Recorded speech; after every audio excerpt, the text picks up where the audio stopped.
It's not a vlog, it's a podcast, Bro K podcast, just Chris. Let's talk about this Drake versus Kendrick Lamar battle. I have it tied at this point. I have it tied. I have the battle tied, but Drake winning the war.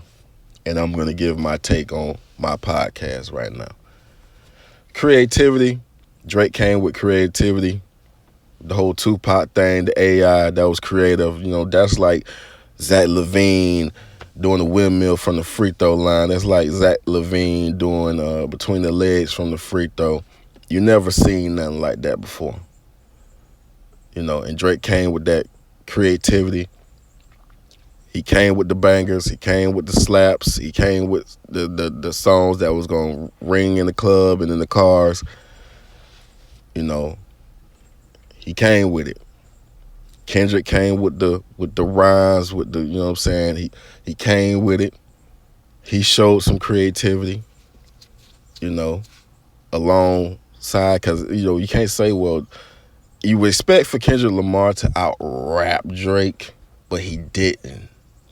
Kendrick stayed in his lane, Drake stayed in his lane, and you expected them to do what they do. And while Drake was coming with the bangers and dissing, Kendrick was coming with the disses that made you think, and riddles and everything. And he was playing like Jigsaw and Saw, and then finally They Not Like Us comes, and then we're like, okay, Kendrick, now you welcome to the battle. Like, you're here now.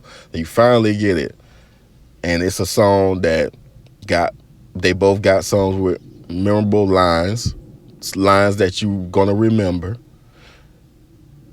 Kendrick just finally caught up with that one, with They Not Like Us. He got some lines in there that people gonna remember. Before They Not Like Us came out, or Not Like Us, whatever it's called, I had Drake winning. I had Kendrick DQ'd, disqualified, because you don't talk about nobody's kids and you don't talk about nobody's parents in a battle. Women are fair game, but when it comes to these kids and it comes to people's parents, they're off limits in any battle.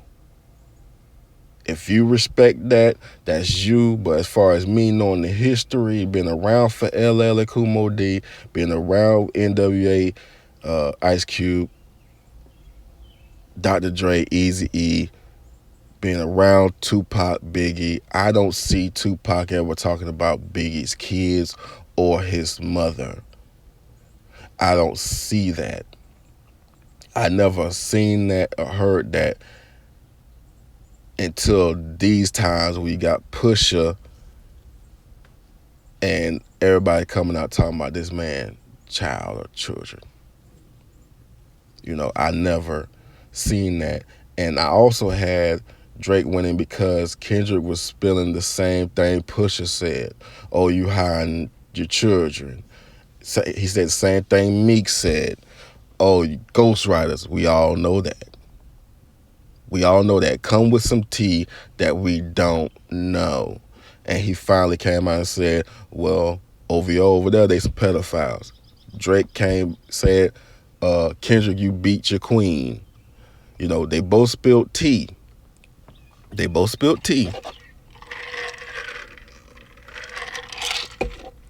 So until this new record came out, I had it Drake winning. Because Kendrick talked about this man's child and his parents, saying his mother's name, saying his dad's name. That's not cool. That's not cool in no way. They ain't got nothing to do with this battle. Saying his son's name in a song, he ain't got nothing. Let's be honest. Adonis was more lit before this time than Kendrick. Kendrick's social media was dead. And I don't believe all this Drake deadbeat dad narrative. You see Drake, he got so many pictures of his son. You got They do interviews together. They have fun together. You see these videos. Drake is not a deadbeat dad. And even if he did have a daughter out there somewhere, that's his cross that he has to bear. He's not the first man in history to have a child out there and nobody knows. Hey, you got everyday regular guys that got children out here in the world and nobody knows that, you know what I'm saying? Like, this could be your dad. This can be your uncle. You see it all the time with dudes that, you know, got kids out here in the world and nobody even knows about it. And they're not even childlike. So that wouldn't be, you know, Jay-Z had, then Jay-Z just getting his daughter's life. Blue Ivy ain't Jay-Z's first daughter. He got a grown daughter that nobody knows about. So Drake wouldn't be the first. So that's not a point for Kendrick.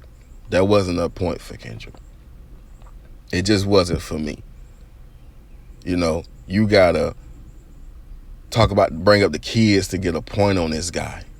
And it's like what I heard some people say, well, it's like he's trying to get points for who the better dad. Like, this is a rap battle. This is not a parenting competition. You know, it's not a parenting competition. Another thing that disqualified Kendrick for me too is he waited to jump on the bandwagon with everybody else. Why he didn't do all this? Why he didn't set it off a long time ago by himself? He waited to get with Metro, Future, Rick Ross, and all of them, and The Weeknd and ASAP Rocky. He waited to get with all these dudes to jump out the window. So that's when people say, why he's not concentrating just on Kendrick? He got 10 dudes dissing him all at one time. And Drake knows that Kendrick ain't like that.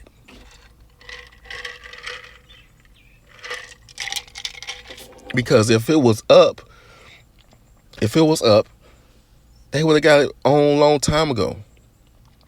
And mind you, this all started with Kendrick, with that Control verse and all of that. That's when it started. Let me tell you something. Drake put these guys on tour. He put Kendrick and ASAP Rocky on their first big tour. He put Future on the tours. He did features for these guys. And it's sad to see a whole bunch of dudes just ganging up on one dude. And you got to ask yourself one question. If Drake wasn't around, would rap be as lit as it is? Where's Wayne at? There's no Wayne. There's no Jay-Z. Like, who's bigger than Drake? You know, there was a time in rap where it was several groups, several artists that was lit, but it's not like that anymore. It's not like that anymore. You can't even get rappers to freestyle. Remember when Drake started freestyling, he had the phone. You know what I'm saying? He had the phone in the interview. He reading out the phone. That's why I got respect for the Baby and Lil Baby, because they the last rappers I done seen do a funk flex freestyle. You can't get a rapper to freestyle no more. Back in the day, you had to freestyle. You had to freestyle. And Drake doing that was a classic moment in hip-hop. Everybody remember him with the phone. You never seen a dude freestyling, reading off the phone. You never seen that. And it really, you got to ask yourself, you know, what is really going on in rap where all these dudes is just crashing out on one dude? Is it over women? Is it jealousy? You know, Kendrick is got accolades too. He got just as amount of awards and respect as Drake. Everybody know Kendrick is a better rapper than Drake. Everybody knows that. Everybody knows that Drake ain't messing with Kendrick Lamar. You know what I'm saying? Everybody knows that. Let's just be honest. Everybody knows that Drake ain't messing with Kendrick Lamar with the damn bars. But everybody likes when Drake raps. Everybody likes when Drake raps. You know what I'm saying? Everybody likes it. And, you know, at this point, like I said, I got it tied. Because Drake is in a war. He's not in a battle. He's in a war. He's getting hit from all sides. So when people say, why he just won't concentrate on Kendrick, he can't concentrate on just Kendrick because you got Ross over here, you got Future over there, you got Metro over here, you got The Weeknd back there, you got when I say Metro Boomin, you got him over there.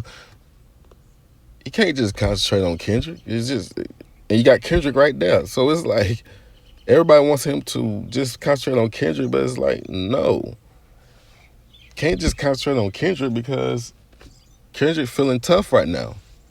He's feeling tough because he got his boys with him. See, if he was by himself, he would have never jumped out there. But he got his boys with him, so he's feeling tough. So that's why I say, I can't deny the song he just put out there, Not Like Us. I can't deny that it's not a hit. I can't deny it. So at that point, before then, I had Drake winning off of DQ because this man talking about his son and his parents. Can't do that. Then you bringing up Drake's race, but your wife is mixed just like Drake. I'm not understanding it.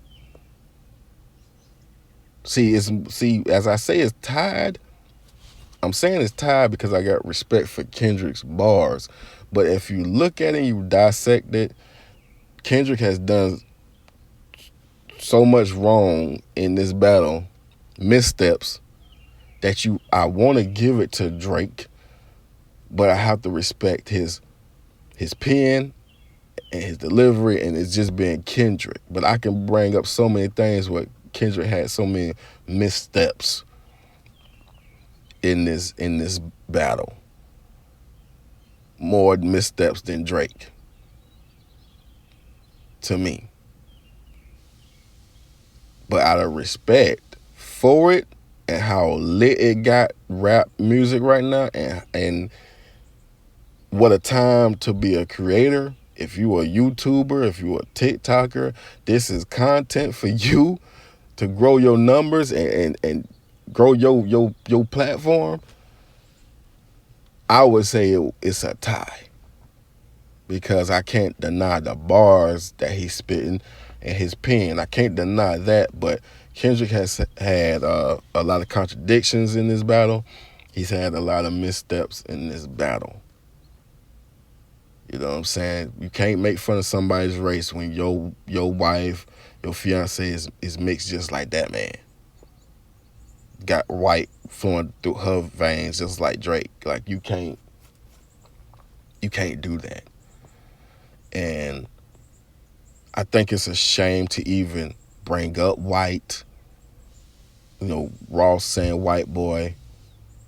Look, this is hip hop, this is rap, and I'm gonna say something real. You can deny it all you want to. You can say this is black music. You can say this is Latino, Puerto Ricans that started this in New York. But the truth of the matter is, black and brown people was broke in the 80s. It was hard times. It wasn't just black and brown people that was buying those records. It was white people too. It wasn't just black and brown people going to them concerts. It was white people too. And they came from money. And they started dressing like NWA. And their parents didn't understand it. You can take it back to Fresh Prince. Will Smith parents just don't understand. They didn't understand why they loved this black music. Why you gotta dress like that? Why you gotta talk like that? Mom, this is how NWA dressed. This is how Public Enemy dressed. Run DMC, they loved it. So hip hop is everybody's, man. It's every color. And when you bring color into it, you're disrespecting those white folks that bought those records too, that showed up at those concerts too. Because it was the 80s and folks was broke. It wasn't just black and brown people that took hip hop to that next level. It was white people too in those suburbs that got it to where it is today. And that's why I don't respect nobody bringing up his race or saying white boy, Because Rick Ross, you got white fans. Kendrick, you got white fans. And at the end of the day, I can only imagine how they feel by hearing their favorite rapper say white boy or talk about this. Nah. You gotta respect the Beastie Boys. You gotta respect Third Base. You gotta respect Vanilla Ice. You gotta respect Eminem. You gotta respect Haystack. You gotta respect Lil White. You gotta respect Bubba Sparks. You gotta respect those guys.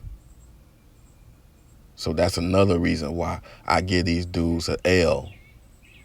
Because you gotta stoop to these lows to eliminate this dude and to get him out the way. You gotta bring up his race. You gotta bring up his kids to try to get him out the way. Because you mad because he's lit. You mad because you telling him to grow up. He's 30. Look, last time I checked, women ain't checking for Kendrick. They ain't checking for these dudes. Drake is a, no Diddy, handsome man with money. Don't hate because your woman want him. And that's what it's all about. When you 37 years old and you handsome and you lit and you got it on lock and you working with all these artists, and why he needs to settle, just because you want him to settle down don't mean Drake got to settle down. Just because you do it, just because you get married and now you want him to settle down. For what? You can't trust these women when you on that level anyway. So that's my take on it. I have the battle tied, but I have Drake winning the war. Because this is not going to hurt his career. He's still going to sell. He's still going to sell records. He's still going to sell, go on tours. Hit him up, then stop Biggie. In no way. And Kendrick ain't dropped the hit him up. And the facts are, this battle ain't going to affect their careers in no way. Takeover didn't affect Nas. Ether didn't affect Jay-Z. But what a time to be alive. And what a moment in time in hip-hop. Comment, share, like the video. I'm out.